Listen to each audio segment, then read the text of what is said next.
सबसे बड़ा दुश्मन मारा गया। मध्य पूर्व की सियासत में यह वाक्य उस समय गूंज उठा जब इजराइल के बड़े हवाई हमलों के बाद ईरान के supreme leader Ayatollah Ali Khamenei की मौत की खबरें सामने आने लगीं। शनिवार सुबह इजराइल ने तेहरान समेत कई शहरों पर एयर स्ट्राइक की।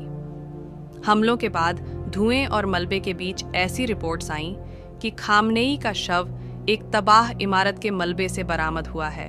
हालांकि इन दावों की स्वतंत्र और आधिकारिक पुष्टि तत्काल नहीं हो सकी।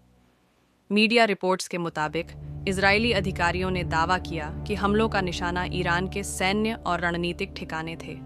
बताया गया कि एक हमला खामनेई के दफ्तर के पास भी हुआ।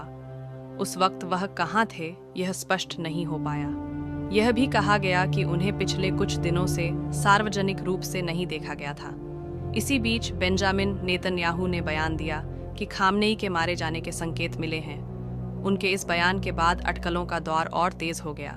दुनिया की नज़रें वॉशिंगटन पर टिक गईं। इसी दौरान डोनाल्ड ट्रंप ने सोशल मीडिया पोस्ट के जरिए खामनेई की मौत की पुष्टि का दावा किया। ट्रंप ने उन्हें इतिहास के सबसे बुरे नेताओं में से एक बताते हुए कहा कि यह न्याय का क्षण है। ट्रंप ने यह भी कहा कि अमेरिकी खुफिया एजेंसियों और उन्नत ट्रैकिंग सिस्टम की मदद से इजराइल के साथ समन्वय में यह कार्रवाई संभव हुई। उन्होंने दावा किया कि ईरान की रेवोल्यूशनरी गार्ड के भीतर भी असंतोष है और कुछ लोग अब संघर्ष नहीं चाहते।